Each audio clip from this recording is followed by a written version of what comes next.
Welcome back. I'm Dorothy. I'm a professional astrologer, and you can find me on the web at nhastrologer.com. So today I want to talk about March 2014. Now March 1st, we start right off with the new moon in Pisces. That's all about setting intentions, planting new seeds, and setting goals for ourselves. The new moon forecast is posted just before this one on my channel. If you'd like to go watch that first, go right ahead. But we have a lot going on in the beginning of March, so it's like, holy cow.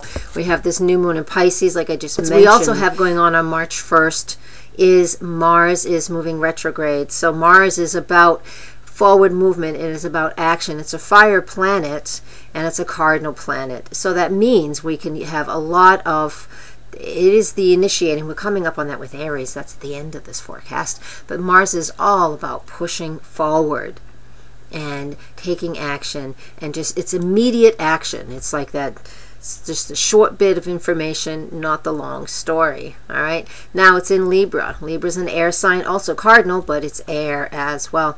This tells me that we've got our busy minds. It's like monkey brain these days. It's just too many minds, and we're not able to focus. Now when it goes retrograde, their problems will come up from us taking action too quickly. Or if a problem comes up and we're not going to rectify it, we're going to try and justify it. So we'll have options to rectify an issue or a problem that comes up while Mars is retrograde in Libra, and it'll be retrograde through May 19th. So we have quite a while for Mars moving through Libra in trying to justify, rectify issues or problems or actions that we went too quickly on. All right, that's what that is about. Now Mercury is just barely done being retrograde on March 1st. I mean, it was just ended yesterday, the day before March 1st. Yesterday does not mean yesterday. Interesting words. And we're talking about Mercury retrograde. Is that a misunderstanding? Uh-oh. Anyways, Mercury is done its retrograde motion, but for the whole month, most of the month of March, it's going over its shadow phase. And let me see, when does it end its shadow phase? It's out of its shadow phase on March 21st. So between March 1st and March 21st, Mercury is still retracing its steps through Aquarius and then through Pisces. So on March 21st is when we're finally free and clear of all the retrograde energy as far as our communication goes. So again, we have to look back and try and pick up the pieces and dust ourselves off. On March 2nd, big old lumbering Saturn. Saturn is going retrograde as well.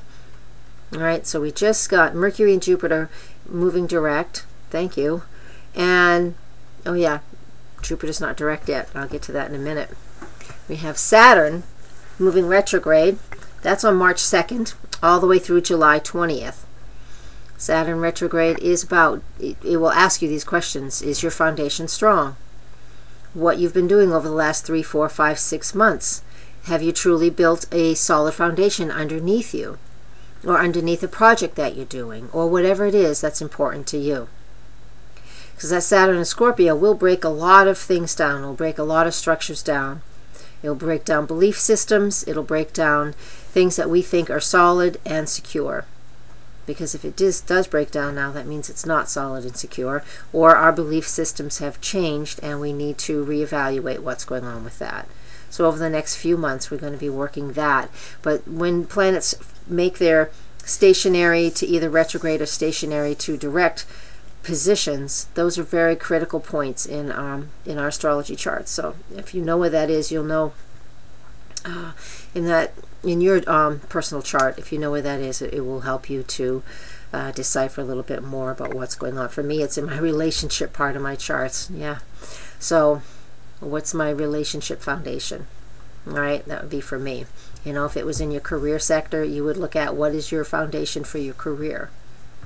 So if you need to know what that is, well, you can reach me through my website. All right, and we can talk about it. All right, what's next? Let's see.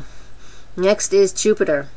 Jupiter in Cancer. That's Jupiter is all about expanding. It's been retrograde in Cancer for quite some time now. It is going direct on March 6th. Thank you. That way we can finally expand a little bit, but we have plenty of planets that are slowing us down too. So like I mentioned earlier, Jupiter and Mercury now, as of March 6th, will be both in direct motion, and then we'll have Mars and Saturn both in retrograde motion.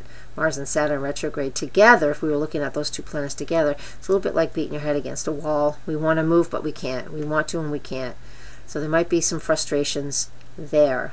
But Jupiter direct in Cancer, let's fall back. The fallback position is home. It's family, it's caring, it's nurturing. Jupiter in Cancer will be very, very good for real estate to pick back up. Again, Northern Hemisphere, when this winter time, real estate does tend to take a little slump. We can look forward to it picking up now and remaining well and just slowly picking up steam and moving forward. If you're needing some education, Jupiter's also higher education, discovering your truth, understanding what your truth is. You know, all of these things can shift and change now. You may go back to school to re-educate yourself in a very mundane way, or if you want to use that Jupiter in a more metaphysical way, you might take some sort of metaphysical classes to expand your horizons. You may also find the truth out at home or within a family member, something that's been hidden for a long time. Now that Jupiter is moving forward, after digging up a lot of dirt in the retrograde motion for months, something can finally come to the surface that needs to be addressed. And it can be done in a loving, caring, nurturing way. So that is the early part of March. All right, lots and lots of details within a Virgo full moon, and we can become perfectionists when the moon is in Virgo. Let's try not and do that. We can do it just for a little while, but the most important thing is to let go of some of the details so we don't get bogged down and stuck in so many details that our head gets too foggy. All right, there'll be more on that when I do the full moon forecast when it gets closer to that time. Okay, but that's the full moon in a nutshell.